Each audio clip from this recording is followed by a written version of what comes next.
Hey guys, what's going on? I'm Combat Craig, and today we're talking about 3 sleep apnea conditions that you can file a claim for today. So you're thinking about filing a secondary sleep apnea claim, you go to your primary care doctor, you pass the means test, they measure your neck to see how thick it is. That's got to be something they came up with in the 50s. Then they ask you if you're a snorer and if you have restless leg syndrome. There's like a couple questions and you have to answer yes to a bunch of them. And then you get to the sleep study. There's 2 kinds of sleep studies for sleep apnea. I would go to the one at the sleep center where you go overnight and actually sleep there, and they hook up probes all over your body, but they have a one they send you as well. I would push for the actual sleep study on location. I think that's a better test. You're going to get more objective evidence. But if you can't get that one, you can win with the at-home test as well, but try to get it. So I think a lot of us go to the sleep study and then end up with a diagnosis of sleep apnea. They prescribe us the CPAP machine, and we have symptoms. So we have the diagnosis and the symptoms locked down and the CPAP machine. And if you have the CPAP machine, it's a 50% rating. You don't have to use it. They don't check to see how much you're using it for VA rating purposes. You just need the prescription for it. But where we get denied a lot is the nexus. So our nexus linking our current sleep apnea diagnosis to something that's already service connected on a secondary basis, that's where 95% of VA claims for sleep apnea get denied. Before I go over these 3 sleep apnea secondary conditions that are money claims, I want to remind you that I have a boot camp. If you want to reach out to me, you want to talk to me, my boot camp is the best way to get a hold of me, combatcraig.com. There's a couple things that you need to know about sleep apnea claims. One of them is what's known as the intermediate step. It's basically a step between your current diagnosis of sleep apnea and something that's always service connected. A lot of people will go to a doctor and get a nexus letter, and the nexus letter isn't written properly, and it just goes sleep apnea directly to tinnitus or something, and it doesn't address the intermediate step. Also, another thing that you need to be aware of is obesity. We've all gained weight since we're off active duty. You got to remember, the VA looks at this stuff as a direct service connection. So did you have a diagnosis of sleep apnea when you were 19? No, I didn't have sleep problems. Did you gain weight since you were 19? Yeah, I'm 53. I gained a lot of weight, and that's fluctuated. So they like to look at sleep apnea claims. They want to see a diagnosis on active duty service, and if you're still on active duty, go get a sleep study, because you probably already have it regardless of your age. Like I said, a lot more people have it than we know. So when your doctor writes your nexus for you, he needs to address the intermediate step and he needs to address obesity. He needs to address both of these things. Obesity is covered under 38 CFR 3.310. Service connection is not allowed for obesity on its own for sleep apnea secondary conditions, but it can act as an intermediate step to connect sleep apnea to a condition that's already service connected. So this is a combo of obesity and the intermediate step. Another example would be medications and their intermediate step. So there's various intermediate steps.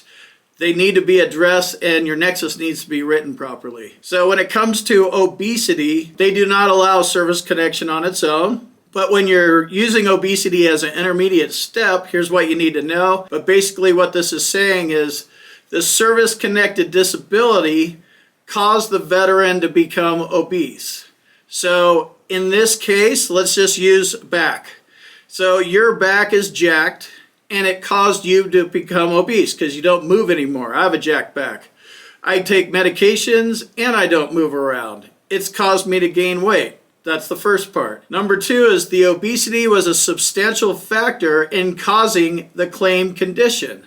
So if I'm filing a claim for sleep apnea secondary to my lower back, they're going to be looking like, well, if he didn't have this lower back condition, would he still have gotten sleep apnea? Maybe, but you need to argue that I was fine. I didn't have sleep apnea problems. I didn't have obesity problems. my back got jacked up, started gaining weight because I can't move around and you guys are just popping pills all the time, right? So you have to say that obesity was a substantial factor because of your lower back. And then the third part is the claimed secondary disability, the sleep apnea, would not have occurred but for the obesity caused by the service-connected disability. So you need to address that too. You need to say that the sleep apnea wouldn't even have occurred in the first place if the lower back didn't occur in the first place, because you would have removed the obesity and the sleep apnea. So you want to address all three of those things. Links in the description to this document. All right, I want to make sure I teed it up for you guys. So let's go into sleep apnea secondary to sinusitis. Sinusitis is a condition where a person's sinuses become swollen and inflamed for 3 months or longer. Some of the symptoms are nasal inflammation, discharge from the nose, drainage down the back of the throat, pain, tenderness, swelling around your eyes, cheeks, or forehead, ear pain.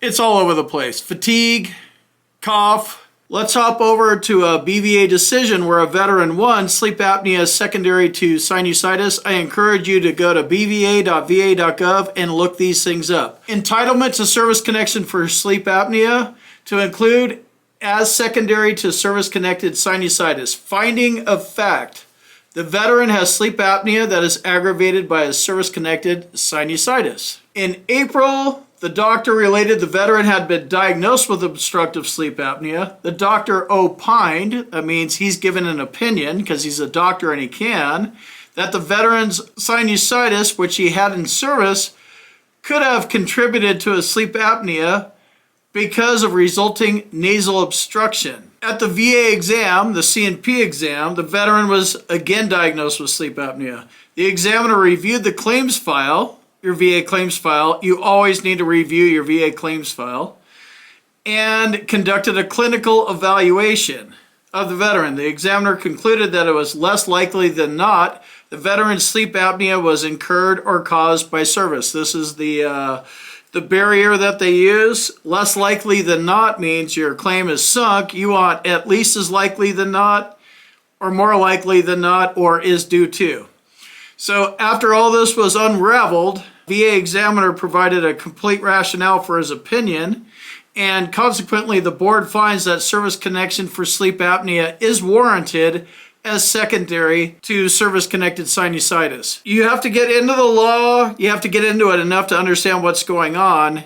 You have to understand what's going on. Somebody's going to be arguing on your behalf. You need to know what they're arguing, why they're arguing it, and you should, it's worth spending the time doing this stuff. PTSD secondary to sleep apnea. PTSD is a mental health rating. I have other videos. I'll link to those in the description. But a common secondary for PTSD is sleep apnea secondary to PTSD. Let's hop over to another BVA decision. Entitlement to service connection for sleep apnea secondary to service-connected PTSD on a causation basis is granted. So we have aggravated by, or caused by, or is due to. So this is caused by. That's what causation means. Findings of fact. The evidence is at least evenly balanced as to whether the veteran picked this up because of PTSD or not. This is called equipoise. The tie goes to the runner on these. Although the June 2018 opinion and they started doing a doctor's initials here, is of minimum probative value because it uses ambiguous terminology, which is a joke because the rating criteria, as you read the CFR Part 4 of the Schedule for Rating Disabilities, it is nothing but ambiguous. It at least supports the conclusion that the veteran's sleep apnea is caused by a service-connected PTSD. So this is one of those things you don't want to run up there with a tie, but if you end up with a tie, you want to be able to win it. And here's an example of that. Check it out. And then we'll finish up with lower back conditions secondary to sleep apnea. We have lower back problems. We take medication for those problems. They cause us to gain weight. We don't move around, all that kind of stuff. So you can do a claim if you develop sleep apnea because of your lower back conditions. You can file a claim for sleep apnea secondary to lower back conditions. Service connection for sleep apnea as secondary and caused by service-connected lumbar spine disability is granted. And this is another causation one. As secondary and caused by a service-connected lumbar spine disability is granted. By resolving all reasonable doubt in the veteran's favor, his sleep apnea is caused by his medications, including muscle relaxers, for treating his service-connected lumbar spine disability. So this is the intermediate step of medications. Here the board finds that the August 2021 medical opinion is supported by clear rationale, which is consistent with and corroborates the June 17th VA treatment record. I'll hop in here. That's why you need to be consistent. Whatever your story is, dream one up, have one, don't change it, and make it consistent, because they're going to be looking at your record, as well as the medical literature the veteran submitted to support his claim. He began to take medications for his back disability, and the board also finds that by resolving all reasonable doubt in the veteran's favor, which is how this is supposed to be, that's what reasonable doubt is supposed to be, but you have to go to the BVA for a while to argue this, maybe have a lawyer. His obstructive sleep apnea is caused by the medication he uses to treat his service-connected lumbar spine disability. So here's 3 high-value secondaries that you can file a sleep apnea claim for.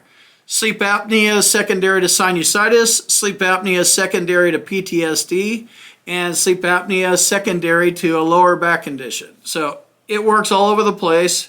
And these are 3 that I recommend you checking out. You should check out the BVA at bva.va.gov and review what other veterans have done. It's all about argument. I know you guys don't think it's an argument. It's just roll in there and file some shitty claim and get denied, and oh, that sucks, VA, that you didn't rate me.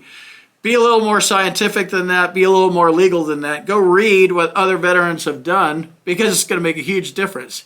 If you have any clue what you're doing, you're way ahead of the game. They're going to give you the benefit of the doubt, rule in your favor. Check out my boot camp if you want a deeper dive into the VA claims process. My brain, want to contact me, talk to me on a live Zoom session, any of that kind of stuff, combatcraig.com. You might want to check out Hill and Pondon at hillandpondon.com. They're VA accredited attorneys out of Orlando, Florida. They're also the sponsor of this video.